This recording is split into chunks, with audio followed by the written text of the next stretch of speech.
What happens when you push Wolverine too far? Laura Kinney, the ultimate assassin turned hero, is done playing nice. Originally known as X-23, she was engineered to be the perfect weapon. However, she has abandoned that past, choosing to carve out her own destiny alongside fellow mutants and family as a force for good in a harsh world. Now she is Laura Kinney, Wolverine, and she's the best there is at what she does. And what she does is help mutants in need. The opening pages of Laura Kinney Wolverine Issue 1 introduce Laura and the life she has created for herself. Before we continue, please don't forget to subscribe to my channel and promote it on social media, which helps small content creators like me.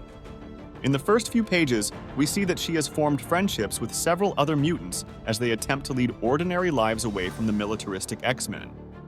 The problem is the young Wolverine has never felt entirely comfortable with normal. Nor has she ever found it easy to say no when someone needed help. A visit to the memorial for mutants who fell during the fall of Krakoa brings such a cry for help from a fellow mutant.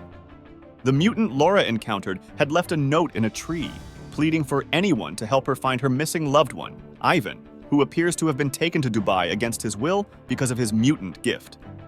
It's a plea for help that the young Wolverine simply cannot ignore.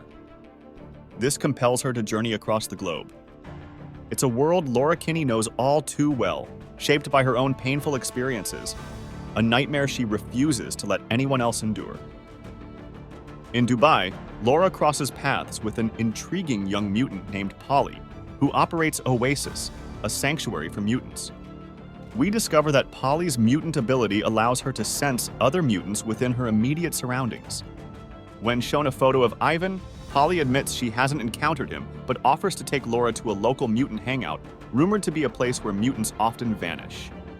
While Polly appears to play a relatively passive role in the story, it feels likely that her ability to locate mutants, as well as her mysterious benefactor funding Oasis, will become significant as events unfold. At the hangout, Laura spots a bouncer and quickly suspects he may have insight into what's really happening at the club.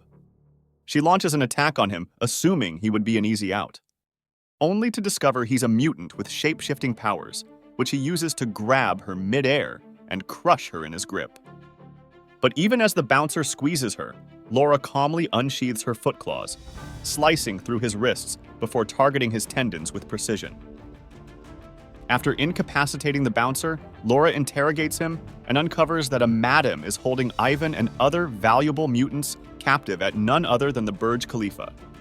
Dressed in her iconic Wolverine gear, she heads straight for the towering landmark. The panels showcase her taking down waves of henchmen with a flurry of punches and kicks, highlighted by Rochelle Rosenberg's art, which makes her striking yellow and black suit pop against the cool, icy tones of the Burj Khalifa. Inside, the grim truth is revealed. Madam is exploiting the mutants with special abilities, running a mutant trafficking operation.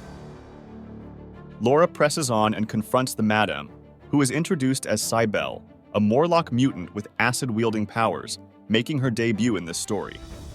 Cybele attacks Laura with a face full of acid, and the panels vividly depict the excruciating agony as Laura's nerves burn and her eyelids disintegrate. In the chaos, one of Cybele's mutant minions leaps into action, seizing Laura by the head and hurling her across the room. Laura manages to counter the attack and knock him out just before Cybele strikes again with another acid blast. Cybele flees the building, taking Ivan as a hostage, with Laura relentlessly chasing after her. Laura eventually catches up, freeing Ivan, who uses his mutant powers to flood her with feelings of happiness and euphoria, even though she knows the emotions aren't real. Later, Laura confronts Polly, and it's revealed that Polly was aware of the trafficking operation, raising even more doubts about her motives in opening Oasis to the rescued mutants. Back in the United States, Laura helps reunite Ivan with Emery, bringing closure to their ordeal.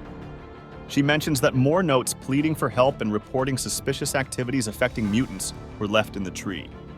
One note describes a weapons shipment scheduled to arrive at Pier 87 in Hell's Kitchen later that night, prompting Laura to head there, where she learns something crucial. Hell's Kitchen is Daredevil's territory, and Elektra plans on making sure Laura is well aware of that.